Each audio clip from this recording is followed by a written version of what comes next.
আসসালামু আলাইকুম দর্শক, আজকের বিষয়টা হৃদয় বিদারক এবং খুবই গুরুত্বপূর্ণ। কারণ এই কারণে অনেকে হয়ে যাচ্ছে চূর্ণ বিচূর্ণ। যেমন যাদের স্বামী থাকে বিদেশ, তারা অনেকে হয়ে যাচ্ছে এই কারণে শেষ।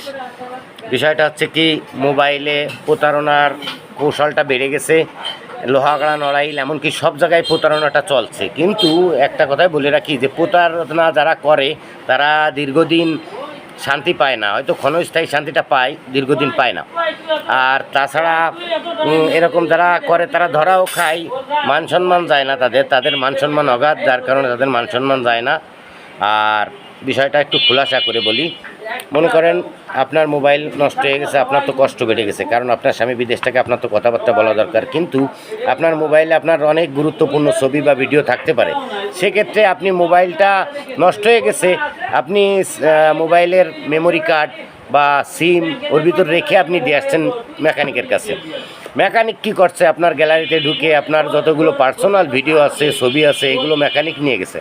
নেওয়ার পরে আপনি তো ব্ল্যাকমেল, আপনাকে ফোন দিছে যে এই ব্যাপার, আপনার মোবাইলের সমস্ত ছবি আমার কাছে আছে বা আপনার সব গোপন ভিডিও আমার কাছে আছে। তখন আপনি বাধ্য হবেন তার কথা শুনতে, বা টাকা যা চাক আপনার দিতে বাধ্য হবেন, কারণ আপনার একটা সামাজিক অবস্থান আছে। সেক্ষেত্রে বলে রাখি, আপনারা প্রায় আসলে অনেকটাই ভুল করেন, স্বামীর সাথে বিষয়টা আলোচনা করেন না। তা অবশ্যই বিষয়গুলো স্বামীর সাথে আলোচনা করা উচিত আমি মনে করি। কারণ আপনার স্বামী যদি ভালো হয় বা মনুষ্যত্ব বিবেক যদি তার ভিতর থাকে, সে কিন্তু আপনার কথা শুনবে এবং বোঝার চেষ্টা করবে। আর তাছাড়া সবাই যে ভালো হবে এরকমও না, কিছু লোক থাকবে ব্যতিক্রম ধর্মী। তাই আসলে আমি বলতে চাই যে আপনারা যারা মোবাইল ব্যবহার করেন তারা অবশ্যই পাসওয়ার্ড দিয়ে রাখার পরে, আপনার মোবাইলটা নষ্ট হয়ে গেছে, আপনি মেকানিকের কাছে স্থায়ীভাবে দিয়ে আসবেন না।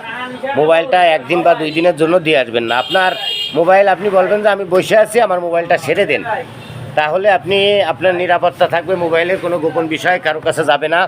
আর মোবাইল এমন একটা বিষয়, যে বিষয়টা পাসওয়ার্ড বা বিকাশ পাসওয়ার্ড এগুলো গোপনীয় থাকা ভালো। কারণ আপনি এটা সচরাচর সবাইকে বলা যাবে না, তাহলে আপনার ক্ষতি আপনি নিজেই ডেকে আনবেন।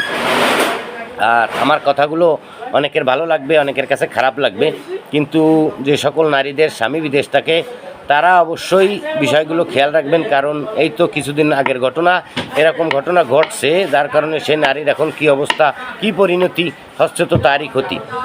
এমত অবস্থায় আপনারা অবশ্যই আপনার স্বামীর সাথে সব কিছু শেয়ার করবেন। কারণ স্বামী আপনার ইচ্ছা করলে আপনার স্বামী আপনাকে ক্ষমা করে দিতেও পারে, কারণ সবার মন মানসিকতা একরকম থাকে না, আর সবাই যে একরকম হবে তাও না। তাই প্রিয় দর্শক, আপনাদের বলে রাখি, বিশেষ করে সকল নারীদের এটা জানা উচিত। অনেক নারীর লজ্জায় বা এসে বলতে চান না, কিন্তু এগুলো স্বামীর সাথে আলোচনা করা উচিত। সবাইকে ধন্যবাদ, ভালো থাকবেন। ভিডিওটা ভালো লাগলে আর একজনকে জানানোর সুযোগ করে দেবেন। ওকে, বাই বাই।